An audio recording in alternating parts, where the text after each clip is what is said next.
Hey guys, welcome back to the Hearthstone Pro-Am Tournament. Our next series coming up is Thijsn from Team Nihilum. That's what the N stands for. And then we have pinpingho, the man himself from Team Way Spider. Doesn't have a Twitter.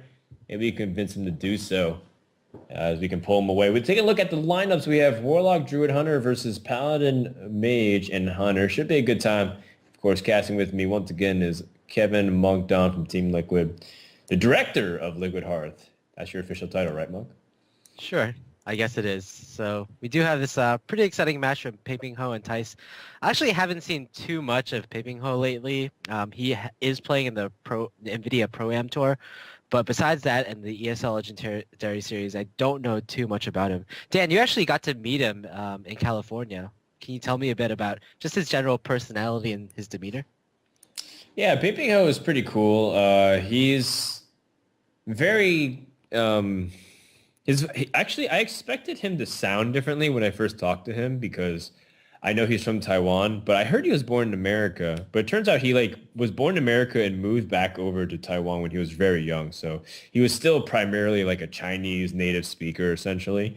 And I couldn't really communicate with him too much, but the guy just really, really, really likes Hearthstone. Like it's borderline obsessive, but that's what you need to be a top level player. Now, what's more interesting about pinpingho, maybe not necessarily about his personality, but it's about what his peers think. And I think a lot of people consider him one of the best players in any tournament he competes. People really underestimate the desire of the Taiwanese players. People look at China to be the region in Asia as the most dominant, and for good reason. But pinpingho is also a player from Taiwan that people are just going to write off, but he's a threat to any event that he goes to, in my opinion. Yeah, back when I was in China just a few weeks ago, I asked the Chinese players about the Taiwanese players, and they actually considered pinpingho as one of the best players. I feel like like you said, the Taiwanese Hearthstone scene is kind of underrated, but they actually like the Archon House. They actually have team houses just dedicated to Hearthstone in Taiwan. I know, for example, last year both the Taiwanese qualifiers for BlizzCon, they were part of Yo Flash Wolves, and they both lived in the Yo Flash Wolves team house at least for a period of time. So it just shows how dedicated they are at least as dedicated as Team Archon. Well, no one's more dedicated than Team Archon, Monk, so that is the ultimate praise if you ask me. Meanwhile, Tice, he's a guy that's been playing a lot of Hearthstone, and is he going to be able to keep up? Maybe he's getting a little tired. Maybe he's just warming up because he has Seed Story Cup 3. This is a little peek into the event this weekend and seeing how he adapted, if at all, to Black Rock Mountain's first wing. Yep. We're about to begin in the first game itself, and lineups, it's going to be Warlock, Druid, and Hunter from Tice, a fairly standard lineup for him. He's probably going to be playing a standard handlock list. And we're in the game already. And it's going to be a quick start. pinpingho. Actually, I believe this is Tice with the Hunter.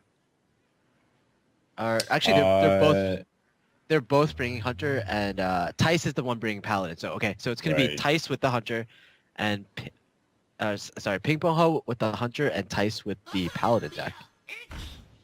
So not the best start from both players, I would have to say. Yeah, like you said, you'd ideally want to fill out the curve. I think for Paladin, though, you benefit much better off of a slow start. If both decks start with a slow start, you benefit a lot more because that hero power is pretty effective. It just takes out most of whatever can come down. Wolf Riders and Leopard Gnomes. Yeah, the hero power is so effective that we actually noticed Tice coined out the hero power just to contest those various 1/1s or 2/1s that are on the board. And he's actually doing a pretty good job here. Yeah, I think so as well. Taking a look at how everything pans out, though, like if you give your opponent, like the Arcade Golem is so problematic early on because that extra mana is a really big deal to Paladin. Like turn 4, they can do so many valuable things, dropping bigger minions, start playing Chooser for Champion. And I don't think you want to do it, especially since your opponent had to give up his coin in order to play a hero power. So I think that's a little bit telling of the hand quality of Tice, because if he had like nothing to do, he would have at least tried to save that coin for something more impactful. I think pinpingho might have to sit on this turn. Yeah, steady shot makes the most sense to me here because he doesn't have anything else better to do. Yeah, Arcane Golem would have given Paladin 4 mana, which is Paladin's like power turn with Consecration, True Silver, even the Piloted Treader. It's what Paladin really wants to get into. So, but unfortunately for pinpingho, he has the hero power, and he actually top decks the Wolfire, so especially unfortunate. Thijsn is able to somewhat develop the board on this turn with just the Knife Juggler, and he's going to get back the initiative. Now, usually initiative is very good, but at this point, it's just about Face Hunter dealing damage to face, and Thijsn, without any taunts or any of the sort, is going to be in a bunch of trouble going to the next few turns. He's going to need to draw into like a Belcher or some kind of heal, like a Lay on Hands, pretty soon. Yeah, and if he doesn't get that, I wonder if he plays any other late game cards. I know some people were experimenting with, I think Garden of Kings coming back in as well. Maybe having some other alternative sources of heal while not giving up any late game power is really important. But you're absolutely right, Monk. How does Paladin stabilize from this point on if they're only drawing its late game cards? Maybe Vitality Totem. Yeah, that's Dream always big. consideration. Or Dream Lightwell. big. Lightwell would be awkwardly hilarious, and I would love it. Direwolf Alpha, that's a bit unfortunate. Especially because we always talk about Direwolf Alpha coming out of Piloted Treaders, but we actually don't get to see Thijsn's placement here, whether he actually placed it correctly or not. It's just going to be a lone Piloted Treader.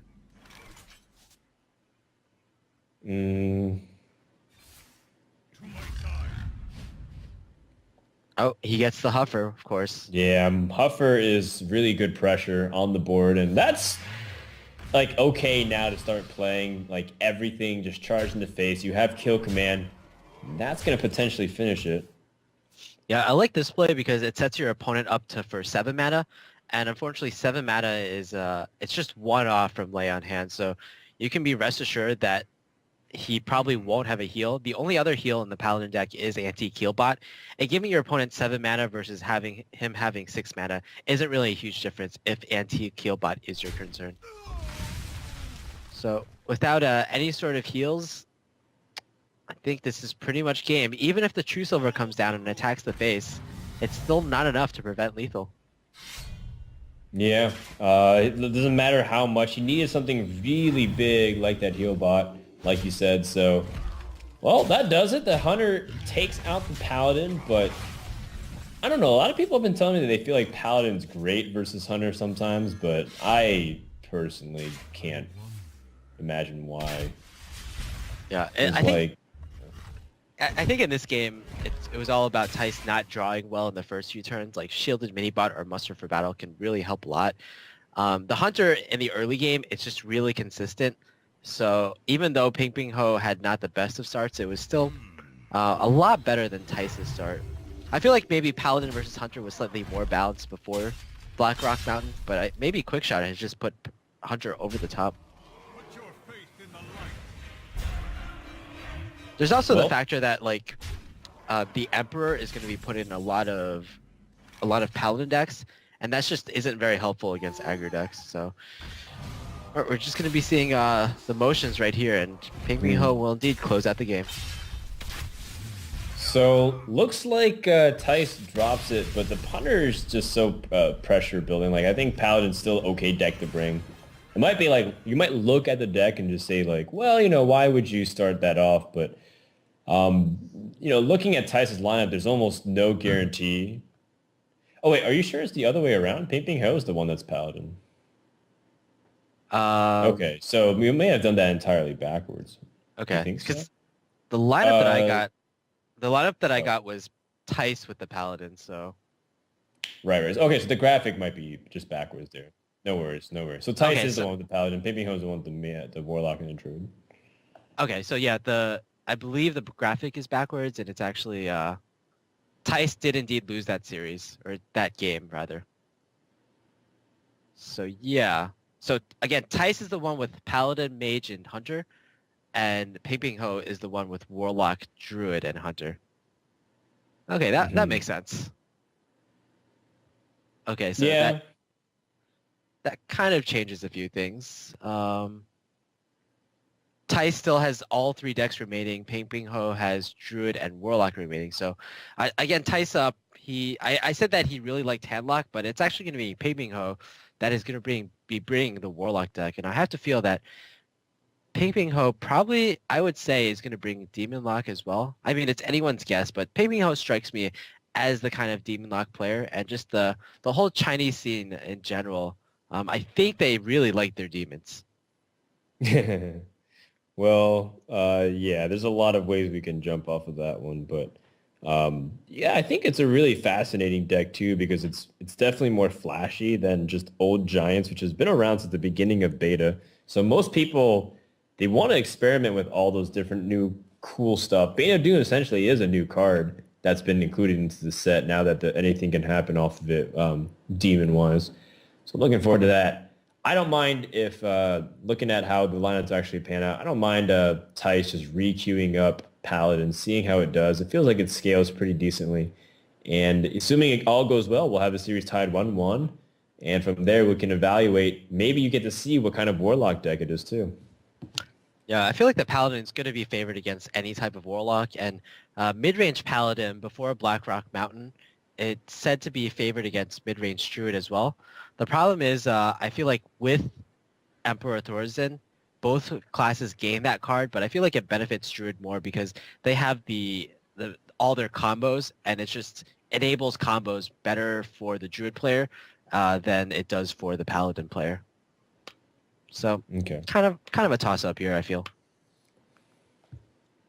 All right. Well, Druid versus Paladin with Violet Teachers. Does that change anything, Monk, or is it just like I know it's stylistic because you can do Shredders, you can do Teachers, but does that change the Paladin matchup at all? I guess there are consecrations and there are muster for battle tokens. I'm not really sure it changes that much, but I have to feel that Piloted Shredder is just overall, most people would say an overall better minion. So if he has the Violet Teacher, I suspect that's because he wants more 4-drops in his deck rather than he just thinks Violet Teacher is better than the Piloted Shredder. Yeah, fair enough. All right, taking initiative onto the board. And that Nourish, man, it seems like it's starting to catch on. That Life Coach and Nylon Nourish to really gain card advantage or early game tempo if you can have the mana crystals to take advantage of it. Then yeah, I personally think it's awesome because sometimes you can't afford to do Ancient of Lore and do something else if you want to draw, but it's also like that great late game steam. And I was always sad that people felt like it was too slow to play because it was one of those cards that, you really enjoyed pulling it off once you can get it because it's amazing. Yeah, I feel like Nourish has always been on like the cusp of being good, and Life Coach obviously thought it was good. But with the addition of Emperor, you can do plays like turn 5 Nourish into draw 3 cards into Emperor, which gives you essentially like 4 or 5 innervates in your hand. And that can just single-handedly win you the game when you're just 2 mana ahead of your opponent every single turn. Speaking of which, he has a play here. If he innervate Nourish, he can still coin out the Shade, but it seems a little bit like wasteful. You're spending 4 cards to put out 1 and gain a couple of cards. Yeah, I guess saving it, innervate 2 is okay. Unless he really feels like he needs to contest this immediately. I don't think you need to innervate out anything else, but when players put Nourish in their deck, I usually see it being used as a draw 3 cards, like a mini sprint, rather than that gain 2 mana crystals. It's just used to mainly cycle out through your deck with the addition of Emperor Thorzen, in combination with like 2 Azure Drakes and 2 Ancients of Lore. Just Druid these days are getting so many tools to cycle through decks. And that's one of the primary ways that's been around for a long time, Ancient of Lore. It can get answered by True Silver, though. So it depends on what pinpingho really wants to do. Now he can coin Nourish into hero power down that 1/1. Then he can play Ancient of Lore next turn, if I'm counting correctly. Yeah. Another alternative is just to put out a 5-drop here, nourish the following turn, or sorry, innervate the next turn, and put out the Ancient of Lore. There's lots of ways you can play this out. I'm really liking it, man. The Druid of the Claw plays around True Silver more, but the Ancient of Lore plays around Sludge Belcher more. So it's all about what you want to play around. And we can see actually Thijs has both those cards in his hand. So either option would have been fine. Yeah, Sludge does unfortunately answer the Druid of the Claw pretty effectively. Thijs decides to hold back just on the threat of Quartermaster or something else is nice. A lot of options here once again. I feel like even though the Druid, he didn't get his Wild Growth start, he's still in a fairly good position. I mean, that can all change, though, when the Emperor comes down on the next turn from Thijs. When Emperor comes down, like, the whole board goes crazy. The whole game goes insane. We don't really have a lot of experience with Emperor because it's only been out for a week, so we have yet to see all the possibilities. Some fun ones, though, are examples like double Force of Nature and Savage Roar to finish out the game, which we saw in the Xfinity Cup over the weekend. There's also, of course, the classic Force of Nature double Savage Roar. Right, and that's even more common than you think because all you have to do is reduce the combo just a little bit, right? And then like you can just do it all for 10 mana. It's insane.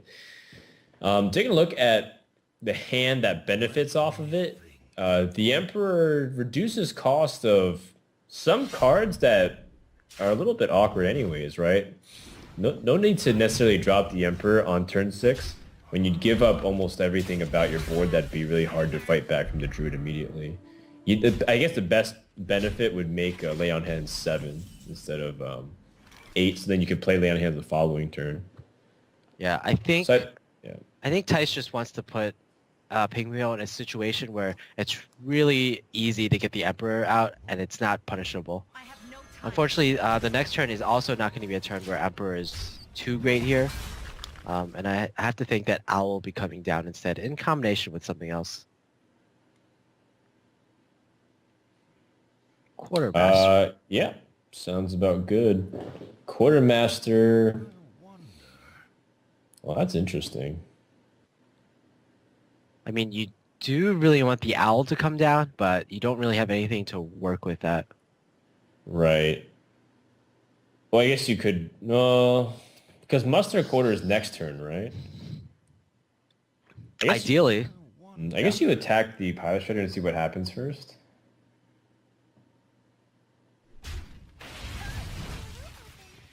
Pinesign Summoner. I don't think that's too relevant. Usually the Druid will be coming up to play either an Ancient of Lore or Dr. Boom on turn 7.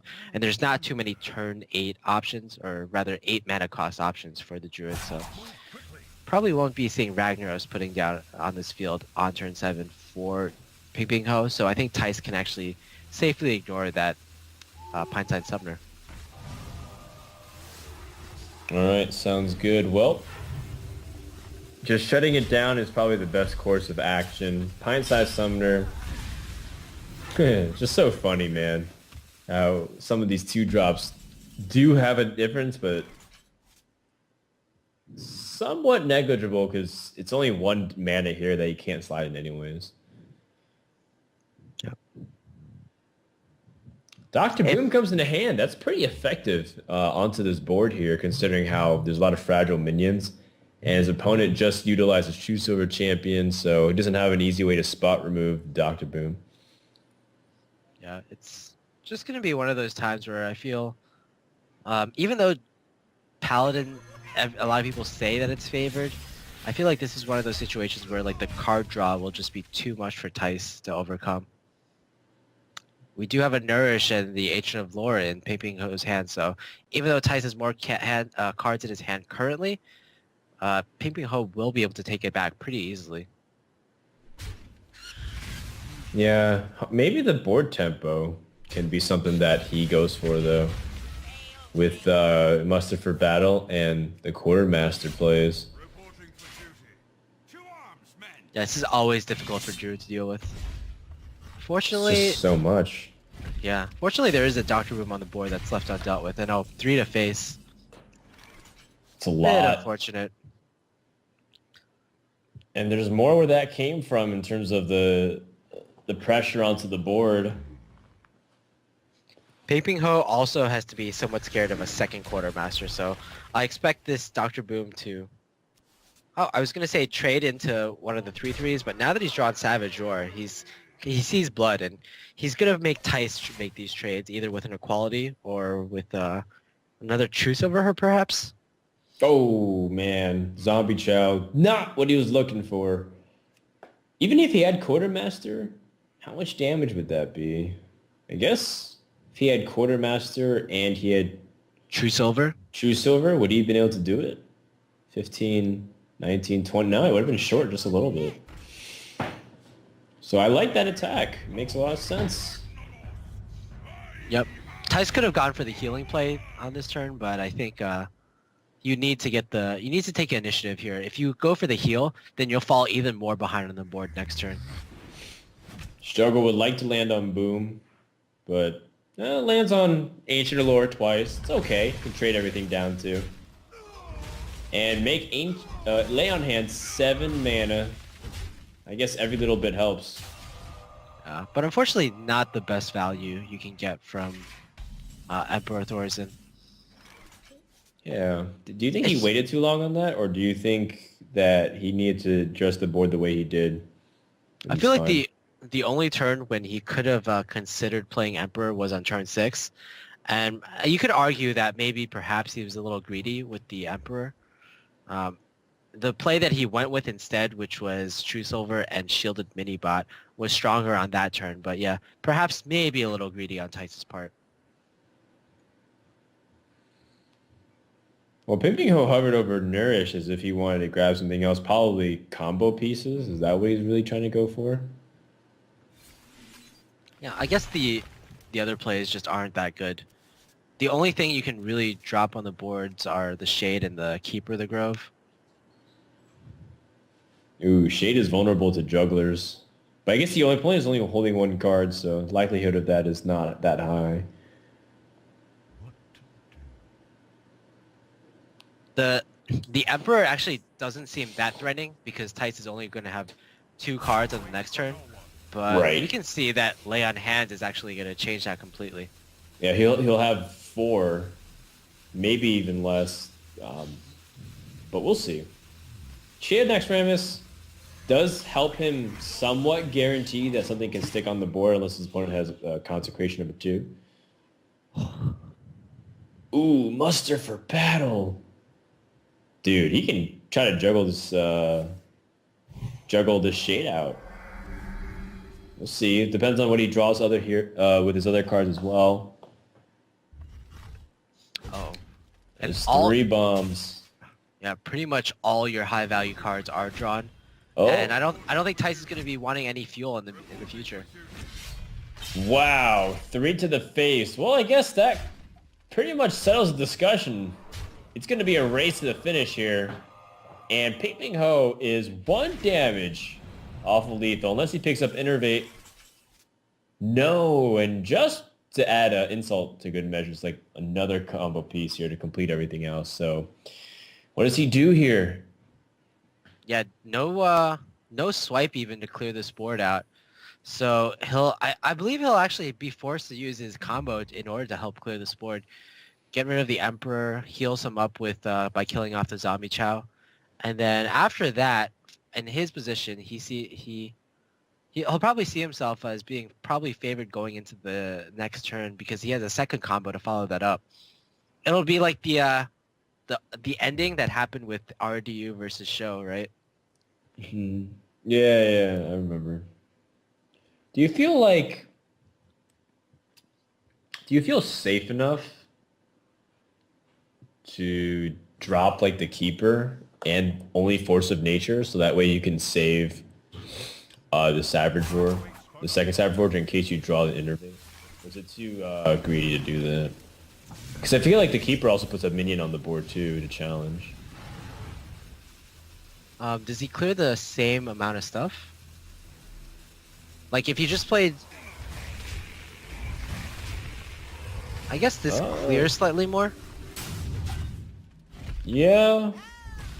Yeah. Well, yeah. You get to do the damage. Okay. Okay. Yeah. I see. Still though, if your opponent clears the board, you still are on like an innervate draw for lethal though. I'm not sure if I liked that Hmm.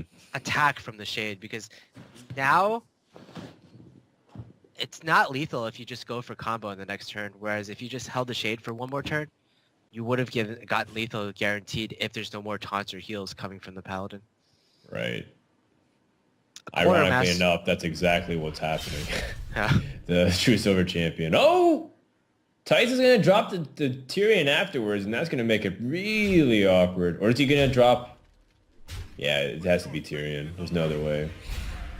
Yeah, and we were saying before that the Emperor Thorstein isn't as impactful as Paladin, but actually, if you allow for turns like this, I guess this is pretty good. True silver and Tyrion. 12 mana compiled into 10. Loving it. And now you have to silence Tyrion, but you don't have to guarantee anymore. You might be dead. So if you silence Tyrion, is there actually any way to survive? So silence Tyrion, and then taunt up, then you're still dead. Yeah.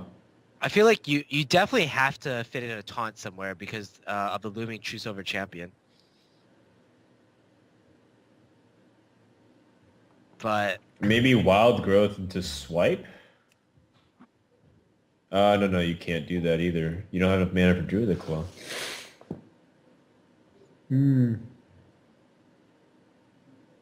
yeah, Wow, I can't believe it. Tice is able to squeeze out the win here. I'm not really seeing an option here.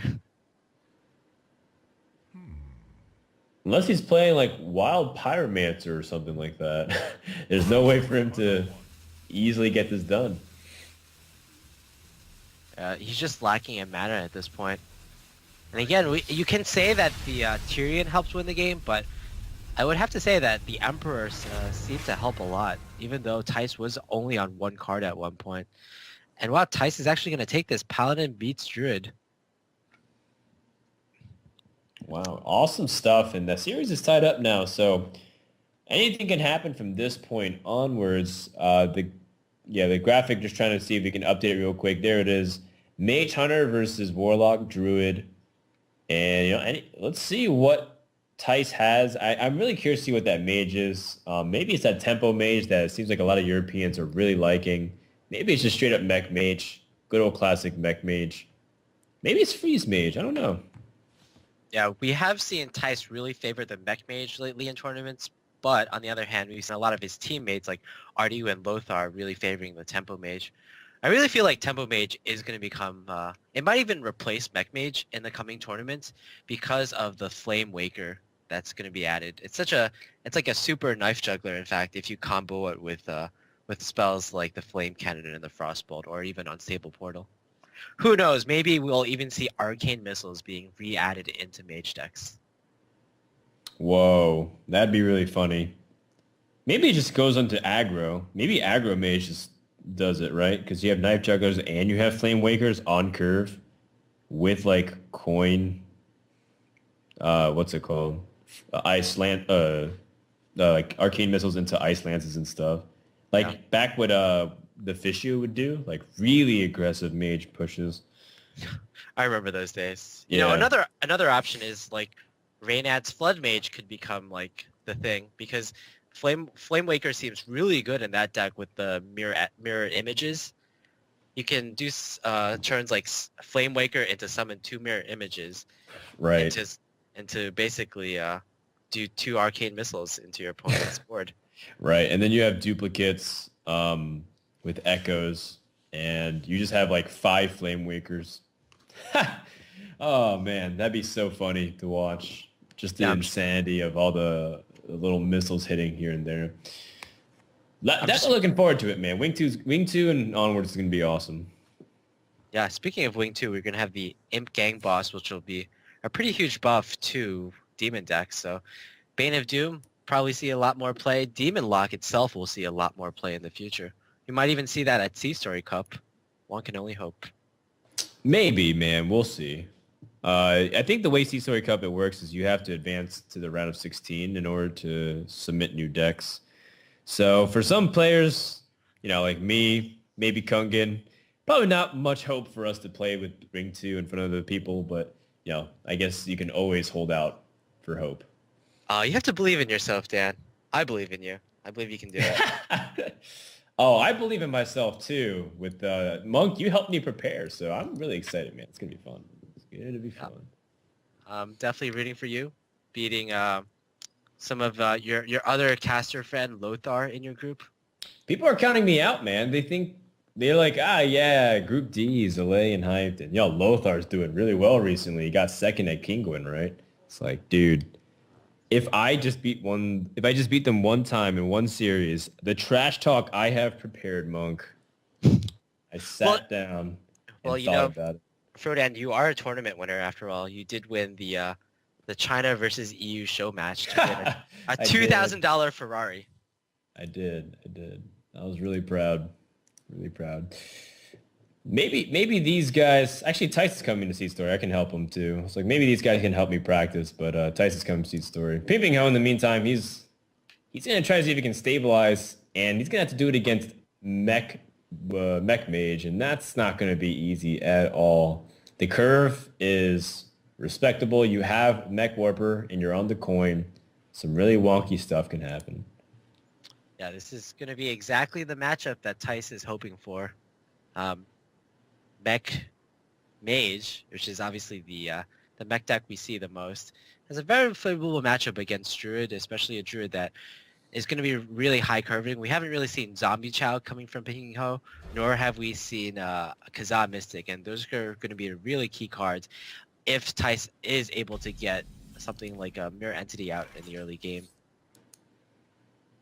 Yeah, Mirror Entity just messes Druid up like crazy. I know it's like something to be obvious about, but Druids have started keeping Zombie Chow and holding it just so that they can have something to play Mirror Entity. And even then, there's no guarantee that they have an opportunity to win the game because the Zombie Chow might realistically be protected behind the Neotrons and just keep doing damage to you. You might not benefit off of that because Druids have spot removal. They don't have an easy way to deal with Zombie Chow-esque health with swipe. So I'm looking at this Nihilum mech destruction. Piloted Sky Golem for cheaper is going to be crazy. Everything is going to be so nuts, Monk. Yeah, I think pinpingho is kind of regretting this decision to Wrath a simple Cogmaster when this Mech Warper is going to just wreak havoc. I mean, you can say that, but Cogmaster is a threat in itself too. It's Flame Imp. It's 3 damage that you know is going to be coming, and if you don't Wrath it now, it's going to be doing 3 damage once, probably twice, because you don't want to Wrath it again retroactively. And, that just adds up over time. Yeah, not only does Thijs have a really insane early game, he draws Archmage Anti-Ice as well, so he's going to have a pretty insane late game in addition to that. Well, that said, there's an interesting couple line of plays we can go here, Monk. There's Violent Teacher, of course, just to drop it, but do you want to answer it with a lot of minions, or would you rather wait for that Ancient of Lore? Oh, I feel like this is you have to unleash the Violent Teacher in this situation. It's gonna just gonna be like a rogue play, for instance, getting a Violent Teacher into either a prep or an innervate. Unfortunately, pinpingho doesn't have a spell to combo this with. Imagine if he had like a Wrath, for instance, how good this turn could be, potentially. Well, I agree. I think you need to collect more value off this teacher. And what if he pops Mirror Entity next turn? Then it's like you save this innervate and you're going to have to change your turn anyways.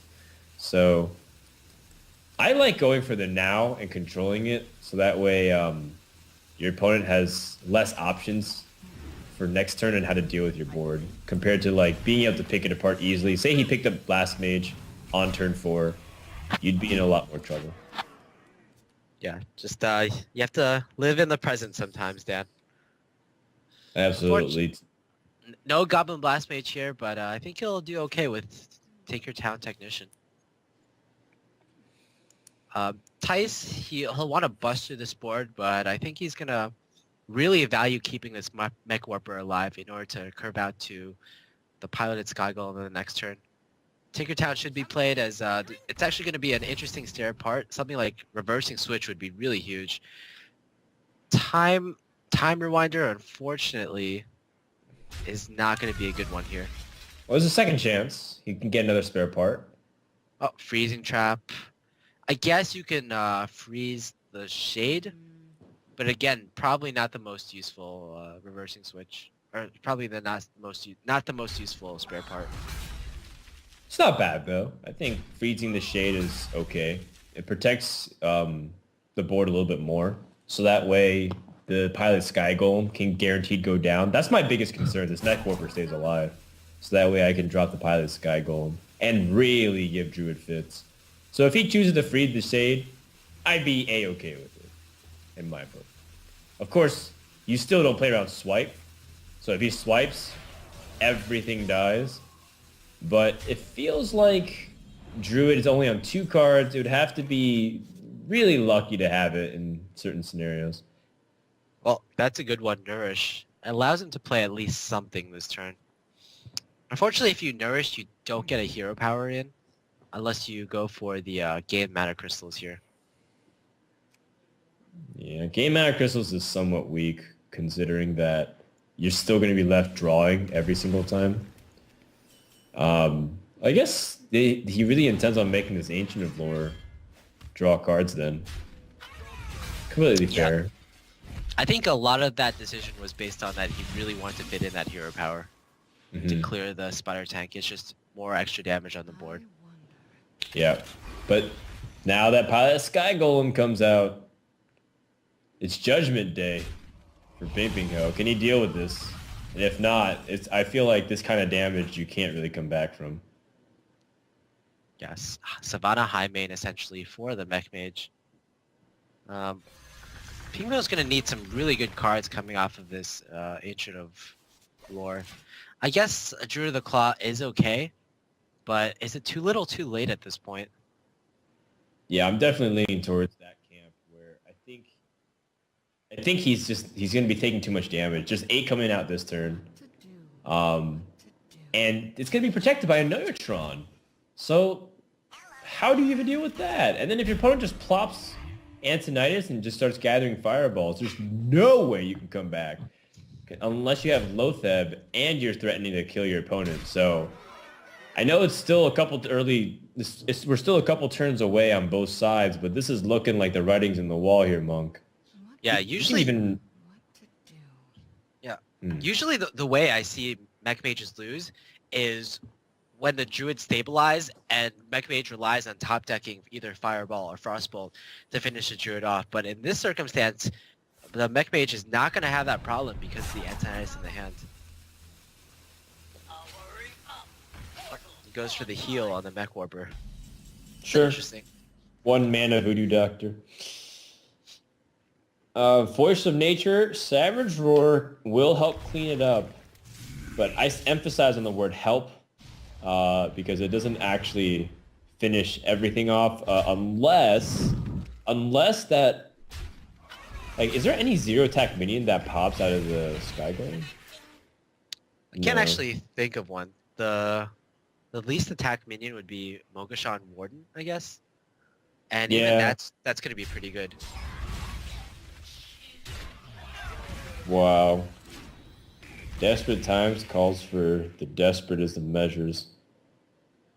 Would you drop Antonidas here just because it's a 5/7, even if he silences it? Yeah, that seems like a pretty good play. If he doesn't silence, you have a Mirror Entity to follow up, so either way, Thijs is looking in a pretty good position. Oh, top deck silence. Wow. He got silence and he's got taunt. This is pretty much the best turn pinpingho could hope for at this point. Not only that, you also have the Shade or the Big Game Hunter to follow up in case the Mirror Entity comes down. Right. I was like expecting some kind of fireball top deck because it just feels like one of those times where it's like, I play Druid the Claw, maybe I stabilize. Nope, fireball. No, though, looks like there is a chance here for pinpingho to potentially start climbing back, but it's still going to be a long and tough road.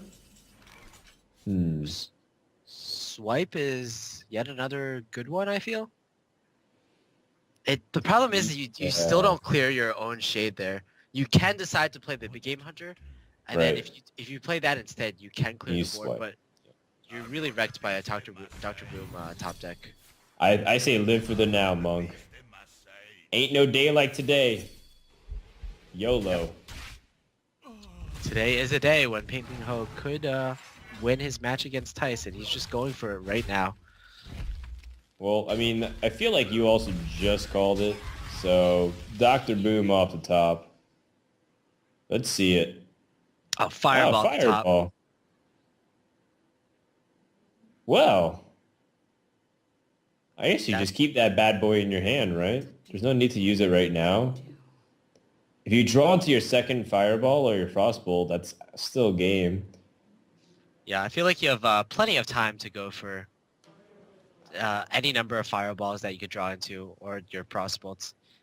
Thijs hasn't used any frostbolts or fireballs in his deck so far, so there's actually a very good possibility that he could just win the game here. Ooh, wasn't canning for that. Lotheb off the top. That's pretty good pressure. Yep. I don't, unless a Savage Roar is top deck in the next turn. Actually, even if Savage Roar is top decked, I don't believe that pinpingho can win in the game in the next turn. So I think this is going to be pretty fine.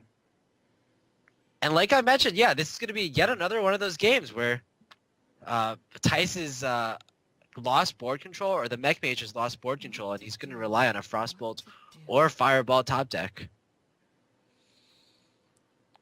Pretty nuts, man, because I was ready to write this one off, but that Druid the Claw and that silence on Antonides was so huge. And Thijs has to start pinging the face too, by the way, because he doesn't want to get outside of range of Fireball Frostbolt. Oh, okay. And that is reward for pinpingho getting really good draws back to back. Innervate, the most dead card, but it could. I don't know really what it could be bluffed as. There's really no card that you wouldn't play here for 10 mana. Yeah, right? Even a. I guess Force of Nature number 2 if it's not lethal. I would even possibly even consider playing Force of Nature number 2 at this point, just to play around Lotheb. Maybe even Swipe I would still play. Just any card that you can get because if you get Swipe and then you draw into another Swipe and he Lothebs, then maybe I don't even know. So last card for Thijs, is it gonna be what he needs? Dr. Oh, Boom? it's Dr. Boom! Too late! Oh, it's so unfortunate. So Thijs, he'll actually have to Fireball Lotheb. Fireball Lotheb, ping the Big Game Hunter. Cross your fingers that you don't die. I don't believe it, man. Dr. Boom, just like one turn. If he was able to play it last turn, can you imagine? The Boombots would have done absolute destruction on a board like this. And... Yeah. Or gone to face and just given Thijs the win. Right. Almost either outcome would have been ridiculous, short of 1 damage each on Lotheb. Well, if he does Fireball Lotheb, what's his out from that point on? Because he can't play anything else. Yeah, that's true. So there's going to be at least... Oh, is that just it? Yes. Yeah. So that's exactly lethal. Quite unfortunate. Wow, look at that. And that wraps up Game 3. pinpingho takes the game and sends it to his Warlock to wrap things up, man. And Thijs, it seems like he's just a little bit behind. His Paladin losing the first game. Now his Druid's losing the third game. What's going on, man? Mech Mage Yeah. just failed against Druid. Yeah, it's quite rare, but sometimes you do run into those circumstances. We actually talked about how Thijs, he had a really good opening hand, a really good start, and a really good late game because he drew Antonitis, but unfortunately, pinpingho just had all the cards himself, and they lined up fairly perfectly. pinpingho, he had like an above average start, but it was just about his cards being perfect answers for what Thijs had, I feel. Well, Tice has to change it up, and he has to change it up fast. Mech Mage against Warlock or Hunter versus Warlock. Hunter versus Warlock seems more than reasonable. Yeah. Still not guaranteed, though, on what it is from Ping Ping Ho, because we haven't seen too much from Warlock from him in the past, other than Handlock back in the ESL days. So what is he bringing in now? I want to see more Bane of Doom. That seems cool. Yep. I feel like no matter what kind of warlock that pinpingho brings, a mech mage might be struggling. You can build demon lock to be really good against mech mage if you add like Mistress of Pain, for example. Handlock, I feel, is also a really good answer to the mage deck because at certain times after you develop your board, you're going to be relying again on those top decks of Fireball and Frostbolt. And if the Handlock can stabilize at around 10 health and drop down those Molten Giants behind taunts, Mage is going to be pretty hard pressed to get past those taunts because there's a limited amount of damage coming from Mage in the late stages of the game. It's not like Hunter where they run just so many, like they have their hero power first of all, and then they run like Quick Shot and the kill commands, which are pretty easy to draw as the Hunter. That's right. I think we're going to get ready to get started in just a little bit of time here. Just trying to make sure to get everything queued up. Here we go. Mage versus that Warlock. Let's see if that Mech Mage can flip it around. They had a pretty good start, remember. And Druid managed to weather the storm. So miracles can come true, Monk. Can you believe it? Yep, I always believe in miracles, especially in Hearthstone. For example, we had Strife Crow. I don't know if if you were watching his stream or paying attention to Reddit lately. He was in a ladder game and he was just pretty much essentially going to lose that game 100% against Fibonacci. But then he top decked Unstable Portal into Blingtron into Gorehowl, which gave him exact lethal. Pretty much the only way he could have won that game, and he did it. So sick. I couldn't really watch it. I was on the plane, so Well, the the funny thing is he queued up against you next, and you actually beat Strife Crow. yeah, good stuff, man. I used up all my good RNG, dude. All my good RNG. I got like circle of healing and stuff on Interblade Master on turn 2. Nothing was the same ever again. Cogmaster to start things off here, and that hand from Handlock is really slow. Oh, okay, well, Ancient Watcher doesn't really change much unless he has a taunt. Yeah, the hand certainly improved with the Ancient Watcher, but unfortunately no Owl and no Taunt Giver here. This is kind of one of the weaknesses of Handlock in comparison to Demon Lock. You can't really play this Mountain Giant really effectively, and the Mountain Giant is not even that good against the Mage. If you're playing something like a Demon Handlock, for example, this hand would probably be a lot better because the Mountain Giant would be replaced by the Void Caller. Yeah, it's a really good point, man. Well, Dark Bomb is helpful against Mech Mage. Definitely want to tap to get that Mountain Giant out. It's probably your best bet. But be prepared for some major damage when the opponent starts putting it in. Ooh, Mech Warper. And next turn, he's got that Coin Pilot Sky Golem. Pretty nice top deck from pinpingho. Yeah. So there's options of Twilight Drake or Mountain Giant here. I guess Twilight Drake would contest more things because it has slightly more health, and you really don't care too much about the attack at this point because you'll be using the minion that you play on turn 4 to clear off your opponent's minions. Plus, there's always the possibility of a play like tap Mountain Giant on turn 5, but we probably won't be seeing that because of the aggressive nature of the Mech Mage. Yeah, it's a fair point. The Mountain Giant, also, not to mention it just feels bad because the board's shaking and you're trading down on so many minions. Goblin Blast Mage splits the shots across just enough so that way it's annoying for that Drake to start trading into everything. But it can take out that Goblin Blast Mage relatively painlessly. What do you think about putting out the Blast Mage? Is it because he has the mech now and he wants to go for something else? Like, why not the Pilot Sky Golem, you think? Maybe I think it's because the Sky Golem trades too unfavorably against the Twilight Drake. Also, the Blast Mage allows for more damage on the Twilight Drake. So now, like, you have the situation where if Thijs wants to go for the trade here, then he'll have to sacrifice his Drake. Yeah. I mean, that was because of the split of the Goblin Blast Mage itself, though. Yeah. It's also, like, more vulnerable to Shadow Flame if you just played the piloted Sky Golem as is. Whereas this play, like, he's fairly protected against Shadow Flame here. Relatively, I would say. Yeah, I wouldn't say that, because there's still that secret, right? And it could be a mirror entity. Most likely it is. We haven't seen too many other secrets today so far. And that Ancient Watcher is relatively innocuous. The only way your opponent can enable it is if unstable portal shenanigans, right? Unstable portal into like Spellbreaker or like a taunt. And even then, no one really runs unstable portal in this type of mech mage deck. Yeah. It could be relevant if Dr. Boom or Ragnaros comes down from pinpingho, but by that time, Thijs will have either probably won or lost the game.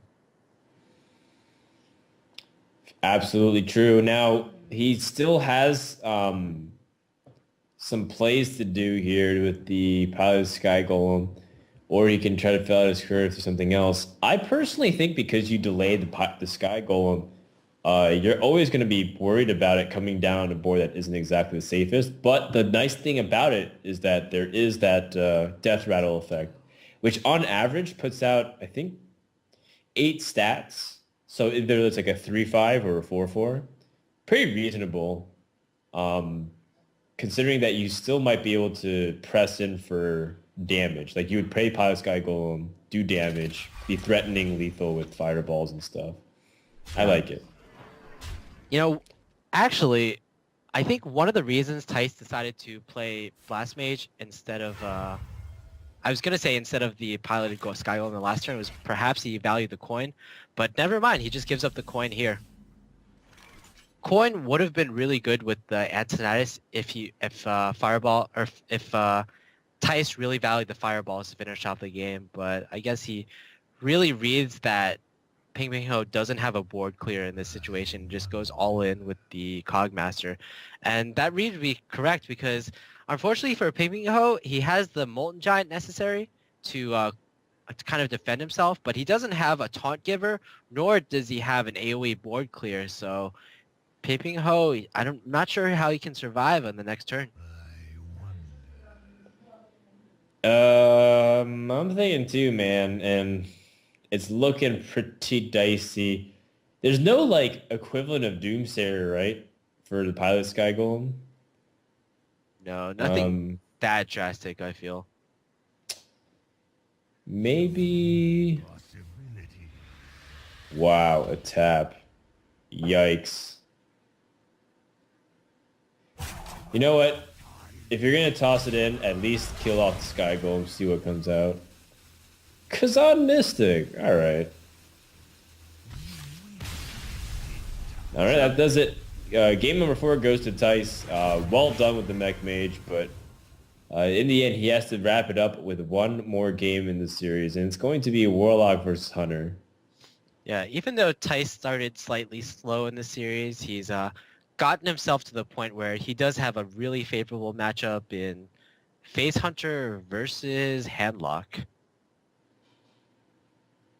Yeah, face hunter versus handlock is going to be a lot of pressure considering that quick shot now has become into the arsenal over weapons and charges.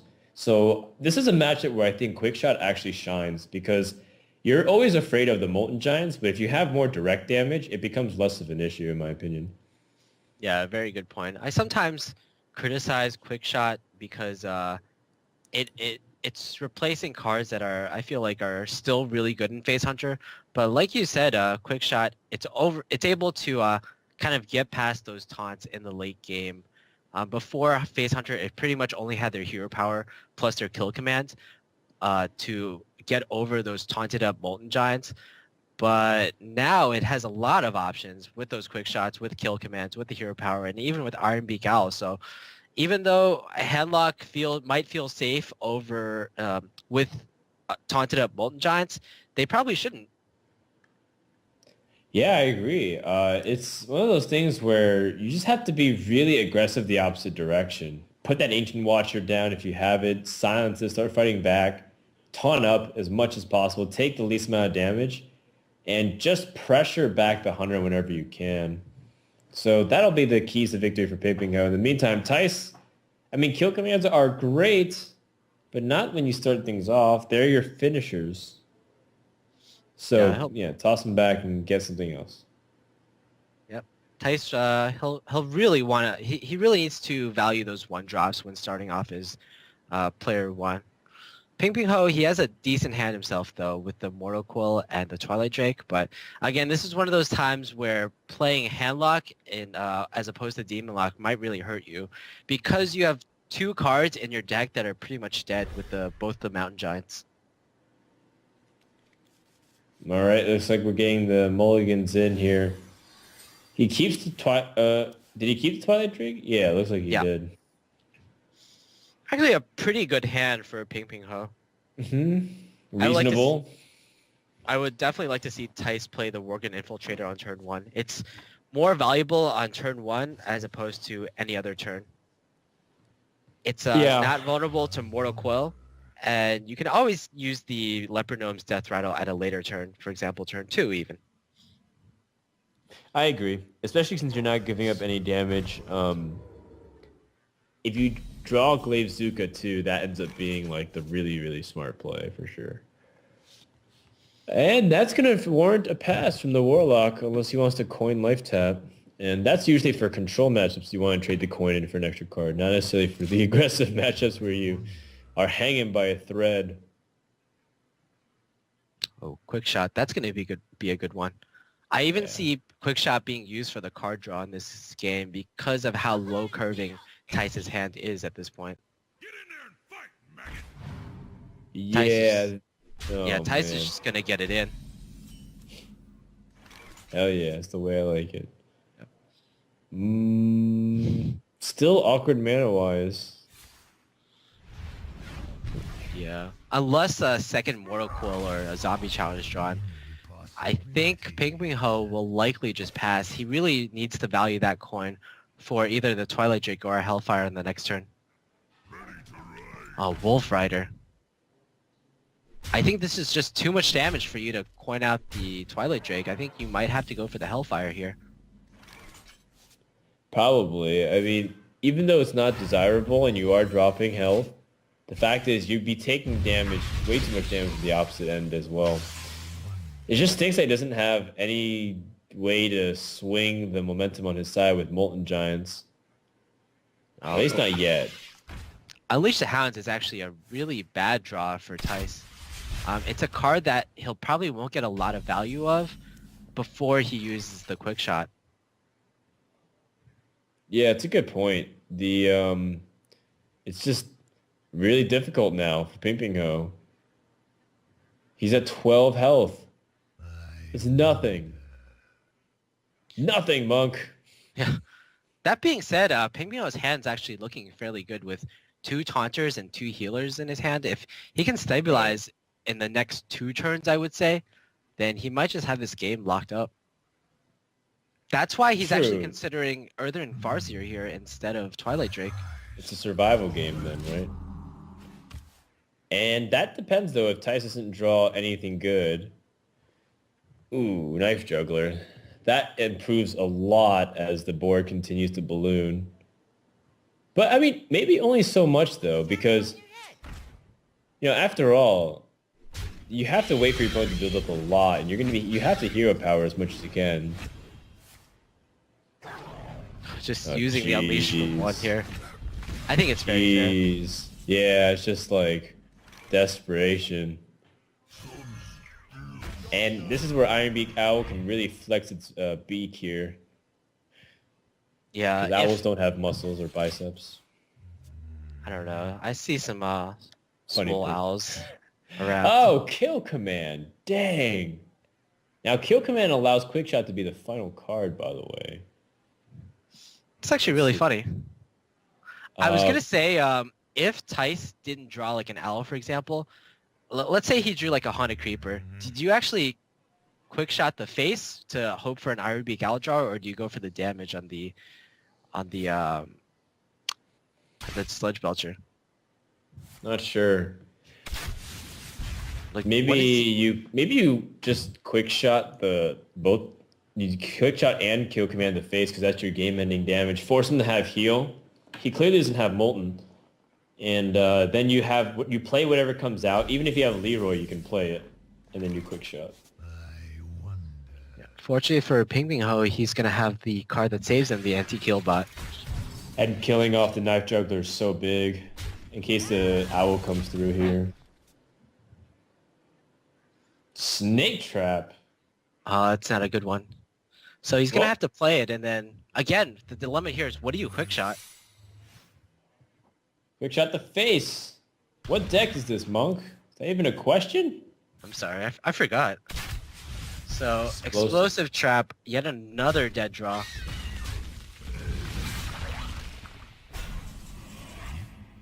But their snake traps are going to be really annoying to deal with too, because it's a lot of pecking damage. Yeah. This is Unfortunately, a really intense game. exactly. It might not look like it, but it's going to really depend on the next few draws. I can't imagine that pinpingho has too many more heals in his deck. Usually decks, they only run one antique heal bot and one Earthering Farseer. That being said, I have seen decks that run one Earthering Farseer and two antique heal bots, especially in a Face Hunter heavy metagame. Well, pinpingho doesn't know this is snake trap. So if he just goes for the conventional attack of trading into the Hound, he's going to find out the hard way. Then maybe have to play the Sludge Belcher. The safest play here would actually have to be just a plain Sludge Belcher. But is that aggressive enough? If you just play an defensive Sludge Belcher, then you might not be able to race your opponent. You're giving him like perhaps one more extra draw. So I can actually see a Mountain Giant being an okay play here. Ooh, now Snake Trap comes out, hovering over Sludge Belcher because running out of time. Yeah, Gotta go fast. I think pinpingho was actually going to play that Mountain Giant if it were an explosive trap. He was hovering over it, but then after he attacked with his slime, he immediately switched to Sludge Belcher. Yet another dead draw from Thijs. I can't imagine he has any more secrets left in his deck. Right, I feel like those two are the split. And now he's probably going to cash in just to make sure that his opponent can't get really good trades. Molten Giant is a big draw, though, to really help pinpingho out. So many possibilities. Fortunately, you So, do give up your board and you put yourself to 5 HP if you attack everything in. At this point, though, I think you need to be aggressive. Right. Unfortunately, if you do, a quick shot or a kill command ends the game. I think you got to go for it though. So if you play Drake and Defender, you'll have 7 damage this turn, and then you'll have 3, 7, 14. Yeah, you have lethal the next turn with Molten Giant for sure. If you want to taunt the Molten Giant, you can instead of the Drake, just because I just thought paying the Drake is good because you have the most health. Whoa, man mode. Oh, wow. I would actually like to see the Defender of Argus being played here, because it also buffs the Molten Giant out of, or rather, it buffs the Sludge Belcher out of Right. explosive trap No, range. exactly. But That was what I was concerned about too. And now does- if Thijsn's got his ear to the ground, he just has to make sure that Sludge Belcher doesn't live. So that way he can't defend her. Dude, this is starting to get crazy, man. The funny thing here is you can't actually silence the Belcher and kill it off as well. Yeah. You have to kill off the 1-1. You just gotta suicide that into the Belcher, right? Yeah. In order for Thijs to win, he has to kill off this Belcher. Yep, there we go. And what's it gonna be? Alex Straza off the top is so big. That was the card pinpingho needed. It could have been Jiraxis. I guess he doesn't have Jiraxis and Alex Straza, but that's just his choice. What a big moment for pinpingho, and that should seal it up. Unless... No, there's no way, right? He can't quick shot into something else. Yeah, quick shot into even kill command wouldn't do it. So unfortunately for Thijs, he started off the series weak. He had some hope, but he's not going to be able to finish it. Staring down at 388 on the board. And Absolute madness, man. What a crazy fun series here. pinpingho wraps it up 3-2, sends Thijs packing for Seat Story Cup, saying you have a tournament to catch. And, well, let's see how it all recap. We first started off with the Hunter taking out the Paladin, then the Paladin striking back against Druid, followed by Druid taking out Mech Mage, Mage against Warlock, Warlock against Hunter, really back and forth, almost like reverse last year's standing-ish, where it's like everyone just stuck on the class that they lost with. Yep. Yeah, exactly like you said. Very back and forth, and it just really showcased the common decks in Hearthstone right now. Hunter, Druid, Mech Mage, and we even had some fun starts with Handlock and Paladin. Not too uncommon, or not too common, but I would say not too uncommon either. So pretty good series. A lot of the games are really close, especially the last two with Mech Mage versus Druid and Handlock versus Hunter. So we're going to actually throw it off to a short break right now. Afterwards, we might even have the highlight series of the day between Trump and RDU. Both players have been coming off from fairly really good tournament successes lately, with RDU getting second place in 2 tournaments over the weekend, as well as Trump getting a well-deserved third, fourth place in the Xfinity Hearthstone Invitational. That's right, guys. That's coming up for you on stream, so make sure to let your friends know what's going on here on the NVIDIA channel. RDU versus Trump is coming back right after this.